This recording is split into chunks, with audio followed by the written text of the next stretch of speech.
There's a particular person who's been trending all over the world, all over the nation. That's Hilda. Hilda Baci is here. Hilda Baci is there. Yeah, she had a press conference yesterday, and I was there. Myself and the team were there. She just had one or two things to say to people about some of her challenges there and what she was expecting when she was going in. Even she said the first 6 hours she even wanted to just give up and like, you know what, I'm not doing this anymore. Yeah, the first 6 hours, that's one of the hardest. Wow. Anyways, so I don't talk too much. Let's hear from the horse's mouth. That's one or two things that Hilda had to say about the cookathon that she just concluded, 100 hours and 40 minutes. Even though Guinness Book of Records hasn't really made it official yet. They haven't verified and everything. They're still collating their whole thing before they make it official. But even though that hasn't happened, in our own minds, that girl broke the record. I don't care what anybody says. She broke it straight. She broke the record. She set a new record. Do you understand? Then she made her own record and put it there. Anyways, let's see what Hilda had to say. Let's hear what she had to say. I almost gave up at least 6 times on the first day to do 100 before I started.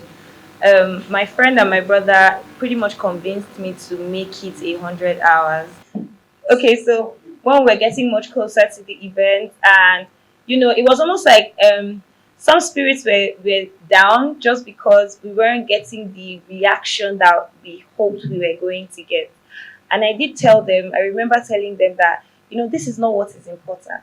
What is important right now is the attempt and making sure that it happens and we do it properly. So when I say I prepared for this for 5 years, a lot of people might assume that I started losing weight 5 years ago. 5 years ago, there was no My Food by Hilda. 5 years ago, I could not afford to even have this conversation because before you even start something like this, at least you need to be able to have a little bit of backing, right? I couldn't afford to do that. I knew it was a dream that was viable and it was worth something. But if I come here and I tell you that, I expected, or when we were having our meetings, we said, that time the governor is going to come, the president will tweet you, it's an amazing thing that it became, people understood the vision and understood and realized what it took to get to that. I am super proud and happy for this young lady. It's amazing what she did. Some people saw it as no be to cook. Initially, I won't lie to you. Initially, when it started, like I mean, cook. No, it's not easy to cook. By the second day, I'm like, wait a minute, this girl's actually pushing this thing. No, she's actually going like, you're going to be in the kitchen. I don't think she will want to be in the kitchen anytime soon. I don't think she will want to cook anything anytime soon. What's your take on Hilda's feat? First of all, a big congratulations to her again. And it's not easy to stand for 4 days plus. 100 hours plus. It is unbelievable. But then, she's a Nigerian. We are well known for doing we are wired to do exceptional things. Exceptional things. So, I think this is one of the things that, bring us that positive rep out there. And we look forward to seeing more people do things like this, Even better things. But one thing caught my attention is the fact that a lot of people had actually broken massive records. We talked about it yesterday on the table. We have a young guy who's 18 or 17. His name is Victor Kipo. He has 6 Guinness World Records. He's Nigerian. Wow. He's from Anambra, yeah. 6 Guinness World Records and nobody. His younger brother has 4. What? A friend of his has 2 Guinness World Records and nobody's celebrating them. But maybe someone said because maybe they don't have money to pay influencers and people to come around. But regardless, this is a good feat. Let me even go into that because if I open that book now, I might break tables. Let's move away from Hilda. Congratulations, girl. Let's move away from Hilda and talk about Davido. Davido was in the news. Yes, he's always in the news, but for good and positive things. But this time around, Davido is telling the world that to feature him on a song, if you want him to be on your song, and he knows you, he's charging you $100K. That's if he knows you. But he further went on to say, if he finds out that you're really passionate about this song or the music business, and the song is good, and he knows you're going to push this song, that he will do it for absolutely free. That is really nothing. But on a business level, it's business for him. It's if I know you and you're my guy, I'll get $100K from you. But if I don't know you, you'll pay more than that. He also said that because people saw himself and Chris Brown recently. Yeah. They did an unavailable challenge with Pokuli, which even though I think Pokuli was just being overly excited, like, oh my God, see Chris Brown. Well, I'm just saying. Anyway, so he said himself and Chris Brown, they have over 10 songs recorded together. That they have over 10 songs. They recorded over 10 songs together. Yeah. So that, and their friendship is also really, really cool and all that. Yeah, it's a good thing. But are you featuring Davido anytime? I'm even going to ask case clues when it comes. If he's going to feature Davido anytime, so you'll be paying like 200K since they're not really friends. So I don't think I'll be featuring Davido anytime soon. Don't say that. Never say never, man. That sounds funny. No, I'm open to positive things happening. But if he wants to feature me, glory be to God. But me featuring Davido right now on that, bro, that's But Afrobeat to the world. What's your take on that now? Man. With this movement we are on now. Afrobeat is, for me, Afrobeat has actually taken over the world, right? Every other thing is trying to catch up right now. Mm-hmm. So Afrobeat is number one, and we are not just dropping songs, we are dropping classics as well. Bangers. Dropping classics, and these foreign artists are willing to jump in and just. Actually, they are now looking for features from us.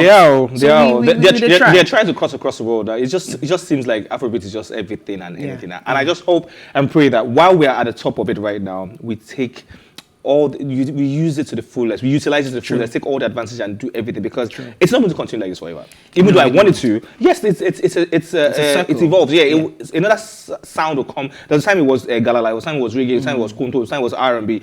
At some point it was rap.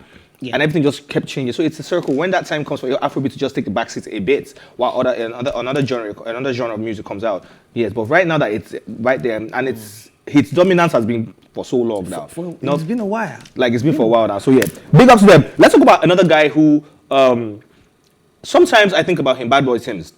Bad Boy Timz. Sometimes I think about the guy. I'm like, okay, he had a hit song with Olamide. It was good. It was alright. He did another one which wasn't too bad, but. Where is he for now? Now, he had an interview with some people recently, and he explained to people. Now, this is what he said. Bad Boy Timz, a Nigerian singer and songwriter, whose real name is Olorun Timileyin, nice name, has shared a distressing incident from his past that almost resulted in the loss of his eyesight when he was just 9 years old. This is serious. During an interview conversation with a Nigerian personality, Bad Boy Timz recounted the traumatic experience of being shot in the eye by assassins who were targeting his family in the Mushin area of Lagos several years ago. Recalling the incident, he revealed that the assassins had aimed at his family's car and they were aiming at his dad when they opened fire. Unfortunately, the intended target was for his dad's head, missed his head, but went straight into his own eye socket instead. Well, he also mentioned that although his eyes is currently fine, it's okay, but he's still making preparations for another surgical eye procedure. That's what Bad Boy Timz said. I have a friend who's in the industry. She's been around for a while. She used to be one of the top guns. I mentioned her now. Mahida, her name is Mahida. I don't know if anybody knows her. She used to be a musician and model and everything. She's still there. There was a time she had a relationship with a particular very popular Nigerian musician, Morachi, if you know Morachi from way back. Yeah. And they were on their way somewhere, and assassins I think it was Eco Bridge, assassins opened fire at the car. One of the bullets went straight into Mahida's head. She's still alive today. Yep.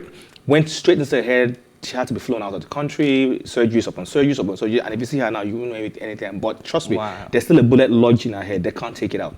They just filed it. Yes, it's still there. They can't take it out. If they take it out, it might damage her brain or she might bleed out or something. How do people survive with bullets? Honestly, I don't see that's a word that's something we should ask God, the Almighty, because it's not even possible. For Bad Boy Timz, that the thing went straight into your eyeball and you're still good, you're still alive. It's a big testimony. It's a big one, and I think it's something that he will never. You can't forget. How do you even forget things like that? Person even thief your meat, safe. Person thief your meat. Like, person thief my meat. Okay, there was one time, I bought food, right? Steven bought food for me, one of my guys here. And Coyote, one of our cameramen, he stole the meat till date. I'm still traumatized. He took 1 meat, 1 pomo. He didn't even take, and I locked pomo. He took 1 meat, 1 pomo. I'm still traumatized. I'm still going through a lot. The memories. So I can imagine when somebody now shoots me. How am I supposed to forget? Coyote, God bless you, by the way.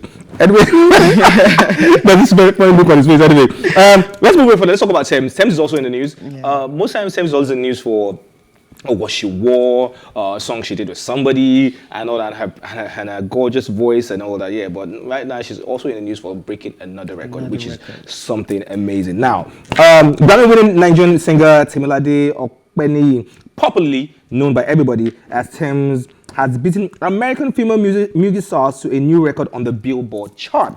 Listen to this. The Nigerian achieved the rare feat after her song Free Mind broke the record for longest running #1 by a female artist in Billboard R&B and hip hop airplay chart history. The song maintained its position at #1 on the chart this week, making it a total of 17 weeks at peak, which is a record by any female artist. The song debuted on the main chart Billboard Hot 100 last year, making Tems the first Nigerian female soloist to appear as a lead on the chart. Free Mind, which is off Tems' debut extended play EP, has earned millions of streams in the United States across major digital platforms. My girl. This is another female Nigerian doing breaking another record. Sigh. You understand? 17 weeks straight. Bro, that's amazing. Tems is that's amazing. When Tems hit the scene, just like when Burna Boy hit the scene way back in the days, I was one of the people. One of my friends was telling me recently, I think it was Amaka. She was telling me recently, like, Miles, I remember the very first time you were introducing what's it called, Burna Boy to us. Like, man, have you guys heard this boy? It was years back, and then we're like, I was like, are you guys not listening to what I'm listening to? That was Like to Party. It was the sound. I was like, this guy is the truth. Then he dropped another song after that. Like, are you people not listening to this? Do you understand? Then he drops an album. Like, I still never understand. The progression it took a lot of people a lot of time to really accept Burna Boy as what it is, and Burna Boy is amazing. Now look at Tems. Same thing. The very first I heard Tems is "Try Me." I'm like, this girl, try me, don't try her. Like, actually, this girl, and look at from where she started now. She didn't even have to go through all the stress of which a lot of artists have gone through. Like, a lot of artists will still be struggling and still be trying to get their names out there. From her own single, her album, to a feature on Wizkid's song, to boom, straight international limelight. Straight. Boom. She's doing soundtracks for Marvel's one of Marvel's biggest movies, which is Wakanda Forever. And she's all over the place, doing songs with Drake, doing songs with big. You know, she has this kind of sound like that. Wherever you hear it. Sound? Her sound? No, her style is very unique. Is it a style? Is that what you see in terms? That's the sound and the style. I just see the sound and the style. I don't know what else you're seeing, bro, but I see the sound and the style.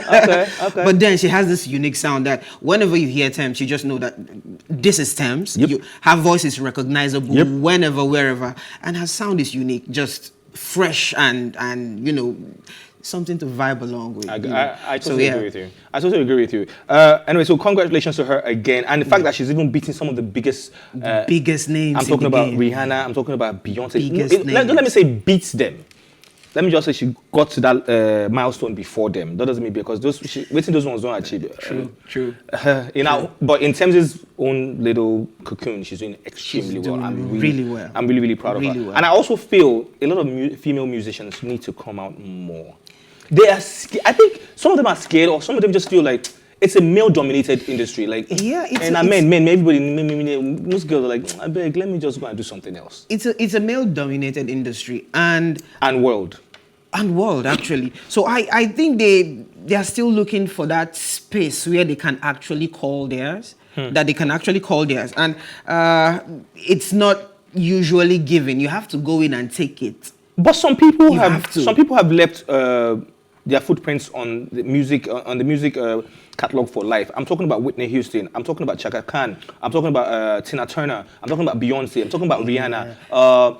Who else? There's so many. Missy Elliott. Like, Missy Elliott even won an award on Hall of Fame on rock and roll, not hip hop, rock and roll Hall of Fame. So what are you saying? Women are doing well. To the number of guys that have done it, that are out there, that are in the Rock and Roll Hall of Fame and all of that. Okay, well, you know, so the ladies have their points, you know, but I think we need more of them. We need and there's more so of many them. of them. And they're really good too. Extremely good. When Cynthia Morgan disappeared from, now she calls herself Madrina. When she disappeared from the scene, I'm like, why? Cynthia Morgan is about the only person, the only female artist in Nigeria that I know that does her style. Nobody is competing that style with her. Only her. So if she has stayed up to now, like, bruh, and she's talented. But now I think she's a prophet now. Are there labels willing to sign people that is the thing. Now, the way the industry has gotten to, you can't wait for labels to listen. Labels will come if you put yourself out there.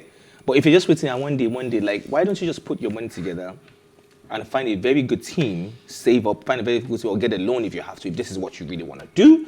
Find a good team, get your lawyer, and invest in yourself and put your own stuff out there. When it gets to a point, they will look for you, I can assure you. They will be the ones on your case. Well, that's true. That's exactly. See the case of, what's this girl? Moravi, the girl that Davido signed recently. Yeah. He found out Instagram. She kept putting her stuff, kept doing stuff. And the video that even made Davido sign her, she was not even in the video. It was just her voice in the background. The guy her friend was playing the guitar, was recording. She didn't know. And she was just singing in the background. And Davido said, who's that girl? Please look for that girl in the back. Her face was in the video. And that was it. Boom, DMW. Quickly before we go on the break, Seun Kuti is still in the news. His story is everywhere. I know. Big man show. Big man show. Wow. He done that I've seen. He done who? Okay, sorry. Why did I laugh like that? Anyways, wow. They had to use this particular GFX for him. Anyways, he done gone. Now, the police in Lagos State have secured an order from a Sabo Yaba Chief Magistrate's Court in Lagos to remand Afrobeat singer Seun Kuti for an additional 4 days. The police had approached the Chief Magistrate, Mrs. Adiola Olatubosun, for an extension of the remand order until May 22nd. Seun is currently standing trial after a video of him slapping and pushing the police officer on 3rd Mainland Bridge surfaced online on May 13th. The police charged him with slapping an inspector after driving dangerously on the bridge and deliberately knocking a moving police vehicle. Now, Seun is a radical. Like, Seun, he could be his father. Yeah, he is. He is his father. I shouldn't say it could be. That's the wrong thing to say. He's his father's child. But I've never heard stories of fella assaulting a police officer. I still went online to check. The fella will insult you people, talk about you people, say everything with his mouth, with his voice. But I've never heard a story where I heard, fella, no matter what is happening. Yes, I've seen videos. Fowles posted a video. Put a post on his page like, Seun Kuti, yes, we know what he did was wrong, but check the other slides. He now put like 3 other slides of police men assaulting citizens. Yeah. Like, check the other slides and is this right? Blah, blah, blah. Yes, I get it. We understand. Police brutality is all over the world, and Nigeria, they're taking the piss, let's put it that way. But it is never right for you to hit a man in uniform. I don't even care who your uncle is, if your daddy is. Another thing we do in Nigeria, do you know who I am? You know who I am? I don't care. True. We really don't know what transpired. Williams, whatever transpired, you don't hit. No, you don't hit a man on uniform because at that point he's representing your president. You understand? But then, will you slap your president for driving recklessly? I will not slap. I never even you get. But then look at how this thing works. Like, these people will do things that are uncalled for while on that uniform, and they expect not to get it back. People run out of patience. I get you. People run out of patience, and we really don't know what he did. Yes, you understand. Yes, so, Seun's reaction for me, knowing that I have suffered this myself from this same people. Have you ever felt like slapping a police officer, or hitting a police officer, or assaulting a police officer? I don't want to say what I have felt, because I might just get arrested for feeling that way. You get the point. Because what they did was, to me now, to you, right. It was crazy. Wow. For no reason at all. So were you detained for any reason? If I was detained, I would have preferred it. So at least your lawyer will come to the you understand? Station. These guys will dehumanize you. Right. You understand? So it's annoying. This brings me to a question. We all talk about the police. Everybody is slapping police and harassing police and talking to police. And why hasn't anybody slapped a military man? Okay. Why hasn't anybody just like, or something? Why? Is it because the military personnel, they respect themselves and their constitution and their their brand so much that you dare not, you will even think am twice? Or is it because like camo is different from just even wear a camo that is not green camo? Maybe it has color fashion. Wait and pass. Bro, I have, and Is that happening? On the Ojuelegba Bridge, it was Wow. And it was at night. I wonder how they even saw me. Like, You were wearing the green one. just the green. It's not just that's their color. Which one you might just? Bro, they pulled me out of the bus like. Wow. But let's not go into that. Wow. Here's the thing: the military has this, like you said, they have this respect for themselves, and they're very organized, well trained. Well, So are you saying that the Nigerian police force isn't well trained? I'm sorry to say, a good number of them, and I agree with you. a good number of them. I are agree not. with you. Have you seen their trainings? Bro. Hey, Sangalewa, hey, Sangalewa. That's what they do at their parade. Hey, Sangalewa, and they start dancing. It's with their appalling. It's appalling. Okay, Nah. I didn't want to talk about them. Nah. Anyways, let me just wrap this up with Seun Kuti's situation. Whatever it is you're going through, if you're stuck by the men in uniform, please, for every reason, keep your cool. Comply with them. If possible, keep your phone recording just in case anything goes wrong. But comply with them. You are not allowed to raise your hands at a uniform man or woman. I don't care who you are. If you like be the president's son, do not raise your hands. You are slapping. Come on. You don't. You don't go. What's it like? Don't come on in prison.